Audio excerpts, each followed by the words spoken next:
Hello everyone, my self Shashank. और आज हम डिस्कस करने जा रहे हैं साइंस एंड टेक्नोलॉजी का एक बहुत ही इंपॉर्टेंट कंसेप्ट डीएनए, जीन और क्रोमोसोम से रिलेटेड। तो शुरू करते हैं। जैसे कि हमारी ह्यूमन बॉडी है, इसके अंदर बहुत सारे सेल्स होते हैं and that cell contains nucleus. तो हमने देखा कि सेल के अंदर न्यूक्लियस होता है और इस न्यूक्लियस को अगर हम जूम आउट करें तो हम पाएंगे कि there is a thread like structure present inside the nucleus which is known as chromosome. तो क्रोमोसोम बेसिकली क्या है? It's a thread like structure present inside the nucleus. और इस क्रोमोसोम्स को जब हम जूम आउट करेंगे तो हमें देखने को मिलेगा एक डबल हेलिकल स्ट्रक्चर, जिसको कि हम बोलते हैं DNA, D oxy ribo nucleic acid. It's a double helical structure which is present inside the chromosome. और इस डीएनए के एक यूनिट को अगर हम जूम आउट करें तो हमें जो देखने को मिलेगा एक मटेरियल, वो होता है जीन। तो gene is basically what it is DNA का एक यूनिट होता है। और इसकी फीचर्स क्या होते हैं कि it controls the traits and characteristics of an organism. कहने का मतलब है कि पेरेंट्स से ऑफ स्प्रिंग में जो भी कैरेक्टरिस्टिक पास होते हैं, जैसे काले बाल होना, नीली आंखें होना, भूरे बाल होना, हाथ पाँव की बनावट, इन सारे चीज़ जो कैरी फॉरवर्ड होता है from parent to the offspring, उनके जो नेक्स्ट जनरेशन में बच्चों में जाता है, वो किससे कंट्रोल होता है? वो होता है जेनेटिक मटेरियल से, जीन से। और इस जीन के अरेंजमेंट को हम क्या बोलते हैं? Genome. So the arrangement of gene is known as genome. और इसी जीन का मैनिपुलेशन करके बायोटेक्नोलॉजी में हम क्या करते हैं? जेनेटिक इंजीनियरिंग करते हैं। तो हमने देखा कि क्रोमोसोम क्या है? It's a thread like structure present inside the nucleus. So and it is basically a bundle of DNA, क्योंकि डीएनए ही की डीएनए कहाँ प्रेजेंट होता है? क्रोमोसोम के अंदर। तो chromosome is basically a bundle of DNA and DNA is what? It's a genetic material. तो ये जो पूरा अरेंजमेंट है, ये आपके दिमाग में बैठा होना चाहिए। इससे रिलेटेड स्टेटमेंट बेस्ड कोई भी क्वेश्चन आ जाए तो आपको बहुत ही ईजिली हैंडल कर लेना चाहिए। फाइन। अब हम देखते हैं कि डीएनए से आरएनए, आरएनए से अमीनो एसिड्स और प्रोटीन का सिंथेसिस कैसे होता है। तो जैसे जो डीएनए है, जो कि हमारे क्रोमोसोम में प्रेजेंट होता है, क्रोमोसोम जो कि हमारे न्यूक्लियस के अंदर प्रेजेंट होता है, तो डीएनए से डीऑक्सी राइबो न्यूक्लिक एसिड से अगर हमें आरएनए पे जाना है, राइबो न्यूक्लिक एसिड पे जाना है, तो हम जो इस प्रोसेस से कन्वर्जन होता है डीएनए का आरएनए में, उसको हम बोलते हैं ट्रांसक्रिप्शन। और आरएनए से फिर ये मैसेंजर आरएनए बनता है और अमीनो एसिड्स बनता है। और अमीनो एसिड्स को इन्फॉर्मेशन जब ये आरएनए प्रोवाइड करता है फॉर प्रोटीन का, तो ये प्रोटीन सिंथेसिस करता है। तो इस प्रोसेस को जो हम बोलते हैं conversion of RNA to protein synthesis is known as translation. और डीएनए टू आरएनए कन्वर्जन को क्या बोलते हैं? ट्रांसक्रिप्शन। फाइन। तो जो ये प्रोटीन डेवलप हुआ, इसका बेसिकली काम क्या है? To make antibodies. एंटीबॉडीज क्या है? कोई भी जो फॉरेन एलिमेंट होते हैं उसमें अटैक करने के लिए प्रोटीन जो है एंटीबॉडीज डेवलप करता है, जिससे कि हमारी बॉडी किसी इन्फेक्शन के साथ फाइट कर सके। तो और जो डीएनए होता है, इसका जो बिल्डिंग ब्लॉक होता है वो क्या होता है? न्यूक्लियोटाइड। न्यूक्लियोटाइड क्या है? न्यूक्लियोटाइड जो है, इसमें 3 कंपोनेंट्स होते हैं। वो होते हैं शुगर, फॉस्फेट और नाइट्रोजनस बेस। शुगर जो होता है वो बेसिकली 2 तरह का शुगर होता है। एक होता है डीऑक्सी राइबोस शुगर, एक होता है राइबोस शुगर। तो deoxyribose sugar as the name suggest कि वो डीएनए में प्रेजेंट होगा, और राइबोस शुगर जो होगा वो कहाँ प्रेजेंट होगा? आरएनए में। जो फॉस्फेट कंपोनेंट है न्यूक्लियोटाइड का, वो कहाँ प्रेजेंट होता है? वो दोनों ही डीएनए और आरएनए में सेम होता है। और जो नाइट्रोजनस बेस होते हैं, वो डीएनए और आरएनए में दोनों अलग अलग होते हैं। तो मतलब डीएनए और आरएनए का जो बिल्डिंग ब्लॉक है वो न्यूक्लियोटाइड है। न्यूक्लियोटाइड के ये 3 कंपोनेंट होते हैं, और जिसमें कि फॉस्फेट दोनों में सेम होता है।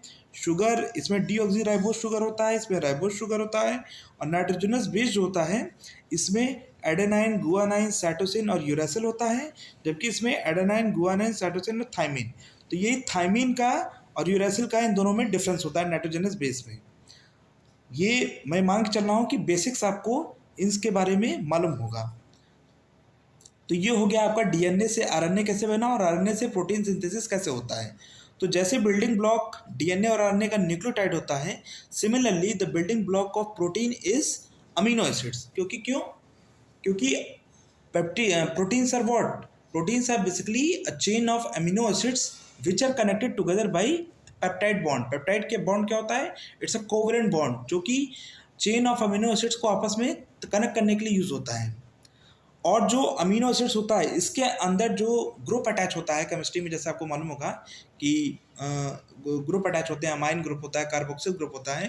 तो अमीनो एसिड्स के अंदर कार्बोक्सिल ग्रुप होता है और अमाइन ग्रुप होता है। तो अगर हम ये बोल रहे हैं कि protein is made up of amino acids, तो मतलब ये जो एलिमेंट अमीनो एसिड्स में होंगे वो प्रोटीन में भी पाए जाएंगे। तो अगर मुझसे कोई पूछ दे कि बेसिक रॉ मटेरियल प्रोटीन का क्या होता है, तो वो होगा कार्बन, हाइड्रोजन, ऑक्सीजन और नाइट्रोजन। ये बहुत इंपॉर्टेंट है, ये एग्जाम्स में आ भी चुके हैं कि among the following which of the following element is not present in protein. Carbon दे देगा, हाइड्रोजन दे देगा, ऑक्सीजन दे देगा, नाइट्रोजन दे देगा। तो आपको ये कंसेप्ट जो है क्लियर होना चाहिए। तो ये हो गया मेरा डीएनए से रिलेटेड इन्फॉर्मेशन। अब हम देखते हैं कि वायरस रिलेटेड क्वेश्चन भी एग्जाम में बहुत पूछे जाते हैं। तो वायरस के कुछ फीचर्स देख लेते हैं। जैसे हमारे डिफरेंट माइक्रोब्स होते हैं, बैक्टीरिया, प्रोटोजोआ, फंगाई, और इनमें क्या होते हैं कि ये सब जो लिविंग होते हैं और ये या तो प्रोकैरियोट होंगे या तो यूकैरियोट्स होंगे, डिपेंडिंग अपॉन इनका स्ट्रक्चर कैसा है। लेकिन जो हमारा वायरस है, माइक्रोब, इन सबसे अलग होता है। It is neither a prokaryote और ना ही यूकैरियोट्स। प्रोकैरियोट्स और यूकैरियोट्स का एकदम हम सबसे बेसिक डिफरेंस जाने तो उसका मतलब होता है प्रोकैरियोट्स का कि पुराने तरह का nucleus, old nucleus, where is eukaryotes it's a new type of nucleus. मतलब इसमें वेल डिफाइंड न्यूक्लियस होगा यूकैरियोट्स में, जबकि प्रोकैरियोट्स में कोई भी वेल डिफाइंड न्यूक्लियस नहीं होगा। फिर जो सेल के डिफरेंट ऑर्गेनल्स होते हैं जिनमें मेम्ब्रेन होता है, जस्ट लाइक क्लोरोप्लास्ट हो गया, माइटोकॉन्ड्रिया हो गया, वो प्रोकैरियोट्स में एब्सेंट होगा। जबकि यूकैरियोट्स में ये सारे जो सेल ऑर्गेनल्स जिसमें मेम्ब्रेन होता है या जिसमें मेम्ब्रेन नहीं भी होता है, वो सारे यूकैरियोट्स में पाए जाते हैं। तो यूकैरियोट बेसिकली कहाँ होता है? मल्टी सेलुलर ऑर्गेनिज्म जो होते हैं उसमें यूकैरियोट्स होता है, जस्ट लाइक एनिमल सेल। जबकि प्रोकैरियोट्स किसमें होता है? माइक्रोब्स में, बैक्टीरिया सेल, प्रोटोजोआ सेल्स, वो क्या होते हैं? Prokaryotes, sorry not protozoa, bacteria cells. फिर आपका ब्लू ग्रेन आल्गे होता है, वो भी प्रोकैरियोट्स होता है। बाकी यूकैरियोट्स में आपके ये सब आते हैं, प्रोटोजोआ आता है, फंगाई आता है, ये सब आते हैं।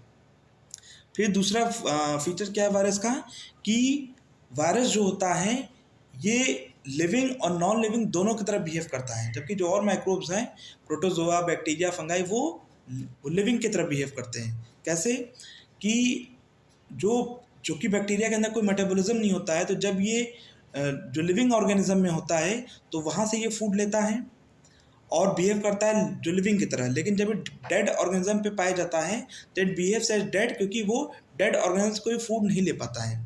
तो इसलिए हम ये बोलते हैं कि virus act as only parasite and not decomposer. क्योंकि डेड ऑर्गेनिज्म पे जब ये वायरस रहता है तो फूड नहीं ले पाता, क्योंकि खुद डेड की तरह बिहेव करता है। तो ये डिकम्पोजर की तरह एक्ट नहीं कर पाए, क्योंकि डिकम्पोजर वो होते हैं, वो माइक्रोब्स होते हैं जो कि डेड ऑर्गेनिज्म पे रहकर वहाँ से फूड अपना एक्वायर कर लेते हैं, जबकि वायरस ऐसा नहीं कर पाता है। और पैरासाइट क्या होता है? वो पैरासाइट्स वो ऑर्गेनिज्म होते हैं जो लिविंग ऑर्गेनिज्म से फूड ले और उनको हार्म करें। तो जब आपका वायरस किसी भी जो लिविंग ऑर्गेनिज्म पर रहेगा तो वो जो लिविंग की तरह बिहेव करेगा और उससे फूड एक्वायर कर पाएगा। तो ये बहुत इंपॉर्टेंट फीचर है कि virus behaves only as parasite and not decomposer. Similarly, it can live inside bacteria, fungi, protozoa, animal, plant, etc. Bacteria के अंदर जो वायरस रहता है उनको हम क्या बोलते हैं? बैक्टीरियोफेज।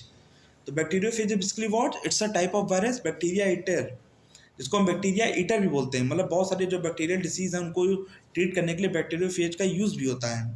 तो अगर आपसे पूछ दे एमसीक्यू में कि among the following which of the following is neither A eukaryotes और प्रोकैरियोट्स, और ऑप्शन में बैक्टीरियोफेज रहे, तो आप डायरेक्ट बैक्टीरियोफेज पे टिक करना है, क्योंकि बैक्टीरियोफेज क्या है?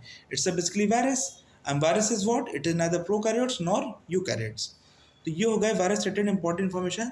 और कुछ इन्फॉर्मेशन देखते हैं वायरस का। जो एंटीबायोटिक मेडिसिन होती हैं, they don't work on viral disease. Y?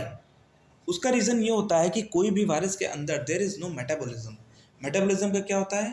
The conversion of food into energy. Virus के अंदर ये जो मेटाबॉलिज्म होता है ये होता ही नहीं है। इसलिए हम कोई भी जो एंटीबायोटिक मेडिसिन है वो जब हम वायरल डिसीज़ में यूज़ करते हैं तो उसका कोई इम्पैक्ट नहीं पड़ता है।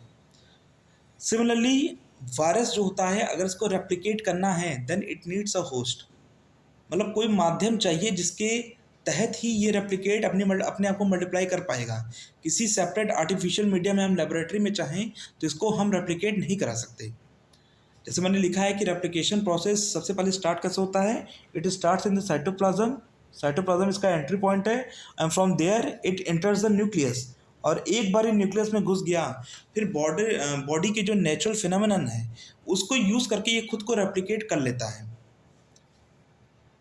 तो अब हम देखते हैं कि जो जो टाइप्स ऑफ वायरस क्या होते हैं। तो दो तरह के वायरस होते हैं, एक होता है एडिनो वायरस, एक होता है रेट्रो वायरस। एडिनो वायरस की क्या प्रॉपर्टी है कि ये डीएनए बेस्ड होते हैं, इनमें डीएनए होता है। डीएनए होगा मतलब डबल स्टैंडर्ड हेलिकल स्ट्रक्चर होगा, और जो आपका आरएनए होता है वो क्या होता है, आरएनए सॉरी रेट्रो वायरस होता है वो क्या होता है, आरएनए बेस्ड होता है, मतलब इसमें सिंगल स्टैंडर्ड स्ट्रक्चर होगा। और इसको अगर हमें रेप्लिकेट कराना है तो हमें रिवर्स ट्रांसक्रिप्शन करना पड़ेगा। आपने पीछे देखा था अभी कि डीएनए से आरएनए को कन्वर्जन को बोलते हैं ट्रांसक्रिप्शन।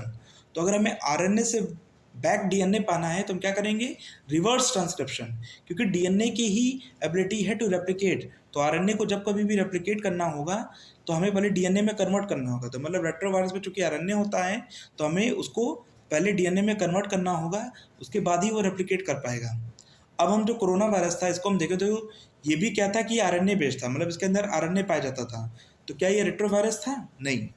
क्या ये एडिनो वायरस था? नहीं। रेट्रो वायरस का ये एक फीचर है कि ये आरएनए बेस्ड होता है, और कोई और भी वायरस होते हैं वो आरएनए बेस्ड हो सकते हैं, जस्ट लाइक कोरोना वायरस। तो कोरोना वायरस आरएनए बेस्ड होते हुए भी रेट्रो वायरस नहीं था, ना ही एडिनो वायरस था।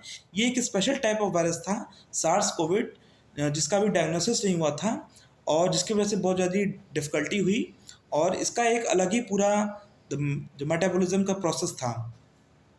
तो ये इन्फॉर्मेशन हो गया हमारा वायरस रिलेटेड। अब हम एक एक्स्ट्रा इन्फॉर्मेशन प्रोटीन से रिलेटेड देख लेते हैं, जो कि मैंने पीछे बताया भी था कि प्रोटीन बेसिकली है क्या, it's a chain of amino acids which are connected together by a peptide bond which is basically a covalent bond. जैसे आप देख लो बहुत सारे अमीनो एसिड्स हैं, A1 है, फिर आपका A2 है, and these are connected together by peptide bond. तो हम देख रहे हैं कि जो प्रोटीन इसमें मल्टीपल जो हैं अमीनो एसिड्स होंगे और आपस में कनेक्टेड होंगे थ्रू पेप्टाइड बॉन्ड। और जो सबसे सिंपलेस्ट प्रोटीन होता है उसमें कम से कम एटलीस्ट 20 अमीनो एसिड्स होते हैं और 19 पेप्टाइड बॉन्ड। तो चूंकि बहुत सारे मल्टीपल पेप्टाइड बॉन्ड यूज़ हुए रहते हैं प्रोटीन के फॉर्मेशन में, तो हम इसको कई बार पॉलीपेप्टाइड भी बोलते हैं। तो अगर ऑप्शन में आपसे कभी पूछ दे कि protein is also called a polypeptide, so it is true because it is made up of number of peptide bond which connects different amino acids. तो अगर हम प्रोटीन में बेसिक रॉ मटेरियल बोलें तो क्या क्या होते हैं, कार्बन, हाइड्रोजन, नाइट्रोजन और ऑक्सीजन, क्योंकि मैंने पीछे बताया था कि ये अमीनो एसिड से बना होता है, और अमीनो एसिड्स में जो आपके ग्रुप अटैच होते हैं वो होते हैं कार्बोक्सिल ग्रुप COOH और अमाइन ग्रुप NH2। सिमिलरली अगर कार्बोहाइड्रेट्स में रॉ मटेरियल पूछ दिया जाए तो होगा कार्बन, हाइड्रोजन और ऑक्सीजन। मतलब मेक श्योर दैट यहाँ पे नाइट्रोजन यहाँ पे प्रेजेंट नहीं होता है, वेरी इंपॉर्टेंट, एग्जाम में आ भी चुका है। एक एक्स्ट्रा इन्फॉर्मेशन और कि एग प्रोटीन में क्या होता है, egg protein is made up of albumin. और जो वूल, हेयर और नेल्स होते हैं इसमें कौन सा प्रोटीन प्रेजेंट होता है, उसमें प्रेजेंट होता है, उस प्रोटीन का नाम होता है अल्फा कैराटीन।